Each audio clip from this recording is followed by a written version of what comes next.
এবার হজ বিষয়ক নতুন আইন কার্যকর করল সৌদি আরব। যারা নতুন এই আইন ভঙ্গ করবেন তাদের বিরুদ্ধে নেওয়া হবে কঠোর ব্যবস্থা।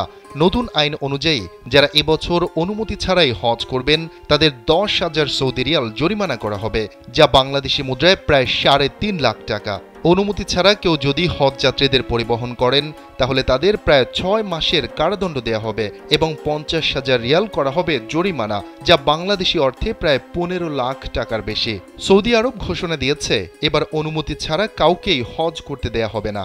অনুমতি ছাড়া কেউ মক্কা, পবিত্র স্থান, হারামাইন ট্রেন স্টেশন, নিরাপত্তা চৌকি, স্ক্রিনিং সেন্টার এবং অস্থায়ী চেক পয়েন্টগুলোর কাছেও ঘেঁষতে পারবেন না। মধ্যপ্রাচ্যের দেশটিতে যেসব প্রবাসী বসবাস করেন তারা যদি অনুমতি ছাড়া হজ করতে যান এবং আটক হন তাহলে তাদের নিজ দেশে ফেরত পাঠানো হবে এবং নির্দিষ্ট একটি সময়ের জন্য আর সৌদি আরবে প্রবেশ করতে পারবেন না তারা।